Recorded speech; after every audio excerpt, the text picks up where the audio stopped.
ಕೀರ್ತನೆಗಳು 23ನೇ ಅಧ್ಯಾಯ 6ನೇ ವಚನದಲ್ಲಿ ವಾಕ್ಯವು ಈ ರೀತಿಯಾಗಿ ಬರೆಯಲ್ಪಟ್ಟಿದೆ. ನಿಶ್ಚಯವಾಗಿ ನನ್ನ ಜೀವಮಾನದಲ್ಲೆಲ್ಲ ಶುಭವು ಕೃಪೆಯು ನನ್ನನ್ನು ಹಿಂಬಾಲಿಸುವವು ಎಂದು ವಚನವು ಬರೆಯಲ್ಪಟ್ಟಿದೆ. ಅಂದರೆ ಪ್ರೀತಿಯುಳ್ಳ ದೇವ ಜನರೇ, ಕರ್ತನ ಶುಭವು ಕೃಪೆಯು ಅದು ನಮ್ಮನ್ನ ಏನ್ ಮಾಡುವಂತದ್ದಾಗಿದೆ.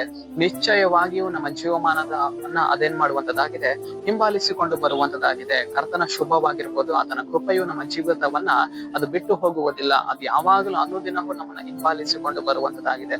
ನಾವು ಹೋಗುವಂತಹ ಮಾರ್ಗಗಳಲ್ಲಿಯೂ, ಬರುವಂತಹ ಮಾರ್ಗಗಳಲ್ಲಿಯೂ, ನಾವು ಕೆಲಸ ಮಾಡುವಂತಹ ಸ್ಥಳಗಳಲ್ಲಿಯೂ, ನಮ್ಮ ಕುಟುಂಬದ ಜೀವಿತದಲ್ಲಿಯೂ, ನಮ್ಮ ವೈಯಕ್ತಿಕ ಜೀವಿತದಲ್ಲಿಯೂ ಕರ್ತನ ಕೃಪೆ ಅದೇನ್ ಮಾಡ್ತಾ ಇದೆ, ಕ್ರಿಯೆ ಮಾಡ್ತಾನೆ ಇದೆ.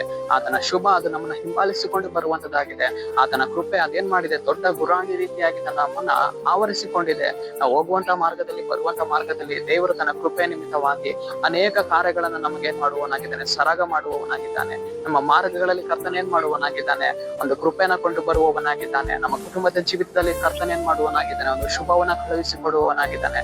ಶುಭದಾಯಕ ವೃಷ್ಟಿಯನ್ನ ದೇವರು ನಮ್ಮ ಜೀವಿತದಲ್ಲಿ ಆತನ ಏನ್ ಮಾಡುವವನಾಗಿದ್ದಾನೆ, ಉಂಟು ಮಾಡುವವನಾಗಿದ್ದಾನೆ. ಇವತ್ತು ಅನೇಕ ಸಾರ್ತಿ ನಾವು ಹೇಳ್ತೇವೆ, ನಾನು ದೇವರ ಕೃಪೆಯಿಂದ ನಾನು ಒಳಗಡೆ ಇದ್ದೇನೆ, ಆದ್ದರಿಂದ ಅನೇಕ ಆಶೀರ್ವಾದಗಳನ್ನ ನಾನು ಕಳೆದುಕೊಂಡಿದ್ದೇನೆ ಎಂದು. ಇಲ್ಲ, ಕರ್ತನ ಕೃಪೆ ಅದು ಅನುದಿನವೂ ನಮ್ಮನ್ನ ಸಂಧಿಸುವಂತದ್ದಾಗಿದೆ. ಹೊಸ ವರಗಳಿಂದ, ಕೃಪಾ ವರಗಳಿಂದ ಅದು ನಮ್ಮನ್ನ ಸಂಧಿಸುವಂತದ್ದಾಗಿದೆ. ನಮ್ಮ ಜೀವಿತವನ್ನ ಅನುದಿನವೂ ಮಾರ್ಪಡಿಸುವಂತದ್ದಾಗಿದೆ. ಆತನ ಶುಭದಾಯಕ ವೃಷ್ಟಿಯು ನಮ್ಮ ಜೀವಿತವನ್ನ ತುಂಬಿಕೊಳ್ಳುವಂತದ್ದಾಗಿದೆ. ನಾವು ಕೈ ಮಾಡುವಂತಹ ಎಲ್ಲಾ ಕೆಲಸ ಕಾರ್ಯಗಳಲ್ಲಿಯೂ, ನಾವು ಹೋಗಿ ಬರುವಂತಹ ಎಲ್ಲಾ ಮಾರ್ಗಗಳಲ್ಲಿಯೂ ಆತನ ಕೃಪೆ ಅದು ನಮ್ಮನ್ನ ದೃಢಪಡಿಸುವಂತದ್ದಾಗಿದೆ, ಬಲಪಡಿಸುವಂತದ್ದಾಗಿದೆ. ಸರಿ, ನಾವು ಪ್ರಾರ್ಥಿಸಿಕೊಳ್ಳೋಣ. ಅಪ್ಪ ಕರ್ತನೆ, ನಿಂಗೆ ಸ್ತೋತ್ರ ಸ್ವಾಮಿ. ಈ ಮುಂಜಾನೆ ವೇಳೆಯಲ್ಲಿ ದೇವರ ಈ ವಾಕ್ಯಭಾಗ ಸಂದೇಶವನ್ನ ನೋಡುವ ಜನಗಳನ್ನು ಸಲ್ಲಿಸು. ಕರ್ತನೆ, ನಿನ್ನ ಜನರ ಜೀವಿತದಲ್ಲಿ ನಿನ್ನ ಕಾರ್ಯವನ್ನ ಮಾಡಿ. ಅಪ್ಪ ಕರ್ತನೆ, ನಿನ್ನ ಜನರ ಜೀವಿತದಲ್ಲಿ ನಿನ್ನ ಶುಭವು ಕೃಪೆಯು ಹಿಂಬಾಲಿಸಿಕೊಂಡು ಬರುವುದಕ್ಕಾಗಿ ಸ್ತೋತ್ರ.